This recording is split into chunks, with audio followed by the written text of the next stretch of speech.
இறையேசுவில் பிரியமான சகோதர சகோதரிகளே, நமது ஆண்டவர் இயேசு கிறிஸ்துவுடைய திருப்பெயரால் உங்களுக்கும் உங்கள் குடும்பத்தில் இருக்கிற அனைவருக்கும் அன்பும் சமாதானமும் மகிழ்ச்சியும் உண்டாவதாக. அன்பு மிக்கவர்களே, ஏப்ரல் மாதம் 1ஆம் தேதி தாயாம் திரு அவை இந்த புனித வாரத்தினுடைய புதன்கிழமை சிறப்பித்துக் கொண்டிருக்கிறது. ஒரு புதிய மாதத்தை இறைவன் நமக்கு பரிசாக கொடுத்திருக்கிறார். அந்த புதிய மாதத்திற்காக இறைவனுக்கு நன்றி சொல்லுவோம். வருகிற இந்த மாதம் முழுவதும் நமக்கு ஆசீர்வாதமான ஒரு மாதமாக இருக்க இறைவனுடைய ஆசீர்வாதத்தையும் இறைவனுடைய அருளையும் மன்றாடி ஜெபிப்போம். அன்புமிக்கவர்களே, மத்திய கிழக்கு பகுதியில் போர் இன்னும் நிறுத்தப்படவில்லை. அதனுடைய வீரியம் நாளுக்கு நாள் அதிகரித்து கொண்டுதான் இருக்கிறது. வெளி உலக பார்வையில பேச்சுவார்த்தைகள் நடந்தாலும் உள்ளுக்குள்ள இந்த மும்முனை போர் நடந்து கொண்டுதான் இருக்கிறது. மக்கள் மிக அதிகமாக பாதிக்கப்பட்டு கொண்டிருக்கிறார்கள். அதுவும் மக்களுக்கு தேவையான அத்தியாவசிய பொருட்களை எல்லாம் அழித்து ஒழிக்கிற ஒரு வேலையும் இப்பொழுது நடந்து கொண்டிருக்கிறது. தொடர்ந்து ஜெபிப்போம். ஒரு மாதமாகிறது, இருந்தாலும் இறைவன் மீது நம்பிக்கை கொண்டு தொடர்ந்து ஜெபிப்போம், போர் நிறுத்தப்பட. அன்புமிக்கவர்களே, இன்றைக்கு நமக்கு கொடுக்கப்பட்டிருக்கிற நற்செய்தி வாசகத்துல நமது ஆண்டவர் இயேசு கிறிஸ்துவனுடைய இந்த மண்ணுலக வாழ்க்கையில மிகவும் மன வேதனையை தருகிற ஒரு நிகழ்வு தான் நடக்கிறது.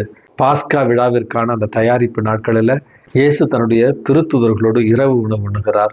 அந்த நாள் காட்டி கொடுக்கப்பட்ட ஒரு நாள். காட்டி கொடுக்கப்படுவதற்கு முன்னமாக அவர் இருந்த அந்த இடம், அதாவது திருத்துதர்களோடு நெருங்கிய ஒரு உணவறையில் அமர்ந்திருக்கிறார். நெருக்கமான ஒரு பிரசன்னம். இயேசுவுக்கு நன்றாக தெரியும் தான் காட்டி கொடுக்கப்பட இருக்கிறோம் என்பதை. ஆனால் அதற்கு முன்பாக நடக்கிற அந்த ஒரு நிகழ்வு உண்மையாகவே நெஞ்சை பிழிய செய்கிற ஒரு நிகழ்வாகத்தான் இருக்கிறது. மிக நெருக்கமாக திருத்தூதர்களோடு அமர்ந்திருக்கிறார். அங்கே உணவு பரிமாறப்படுகிறது.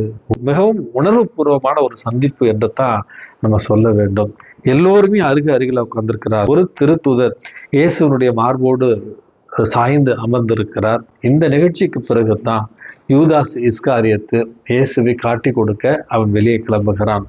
அன்புமிக்கவர்களே, துரோகம், காட்டி கொடுக்கப்படுதல், இது ஒரு வேதனையான ஒரு விஷயமாக இருந்தாலும் அது எந்த இடத்திலிருந்து தொடங்கி இருக்கிறது என்பதுதான் மிகுந்த மனவேதனை தருகிற ஒரு நிகழ்வாக இருக்கிறது. இத்தனை ஆண்டுகள் இயேசுவோடு ஒன்றாக இருந்து, இயேசுவோடு ஒன்றாக பயணித்து, உண்டு உறங்கி அவருடைய அன்பை முழுவதும் சுவைத்த யூதாஸ் இஸ்காரியத்தினுடைய உள்ளம் என்னவோ ஆண்டவரை விட்டு வெகு தொலைவில் இருந்தது என்பதைத்தான் நம்ம புரிந்து கொள்ள வேண்டும்.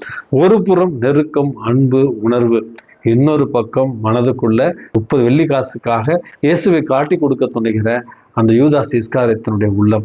இயேசுடைய பிரசன்னத்திலே அவர் இருந்திருந்தாலும் ஆனால் இயேசுவை விட்டு வெகு தொலைவில் இருந்ததாகத்தான் நம்ம உணர்கிறோம்.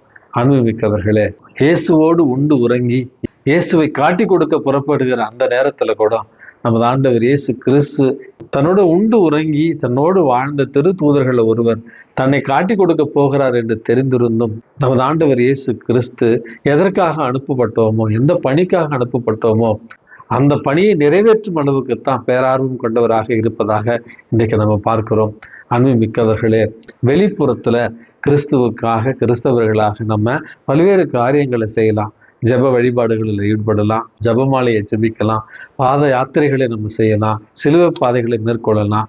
இந்த வெளிப்புற அடையாளங்களையும் தாண்டி யூதாஸ் இஸ்காரியத்தை போல நம்முடைய உள்ளம் இயேசுவை விட்டு வெகு தொலைவில் இருக்கலாம். இயேசுடைய பிரசன்னத்துல யூதாஸ் இஸ்காரியத் இருந்தாலும் அந்த இடத்துல துரோகம் அவனுடைய உள்ளத்தை ஆட்கொள்கிறது. இன்றைக்கு இதுதான் இறைவன் நமக்கு விடுக்கிற ஒரு கேள்வி. ஆண்டவருடைய பிரசன்னத்துல நம்ம இருந்தாலும் ஆண்டவருக்கு துரோகம் செய்கிற, ஆண்டவரை விட்டு விலகுகிற எண்ணத்தோடு வாழுகிறோமா? அல்லது இயேசுவை போல துரோகம் நம்மை சூழ்ந்திருந்தாலும், துன்பம் நம்மை சூழ்ந்திருந்தாலும், புறக்கணிப்பு நம்மை சூழ்ந்திருந்தாலும் இறைவன் நமக்கிட்ட பணியை செய்து முடிப்பதில் நிறைவு காணுகிற உள்ளத்தோடு நாம் இருக்கின்றோமா என்பதுதான் அடிப்படையான ஒரு கேள்வி. யூதாஸ் இஸ்காரியத்தை போல வெளி வேடமுள்ளவர்களாய் வாழ்ந்திடாமல் இயேசுவை போல இறைவனுடைய சித்தத்தை அன்றாட வாழ்க்கையில நிறைவேற்றிட இறைவன் நமக்கு மன துணிவை தருவாராக. எல்லாம் வல்ல இறைவன் தந்தை, மகன், தூய ஆவி உங்களையும் உங்கள் குடும்பத்தில் இருக்கிற அனைவரையும் நிறைவாக ஆசீர்வதித்து பாதுகாத்து வழி நடத்துவாராக. ஆமேன்.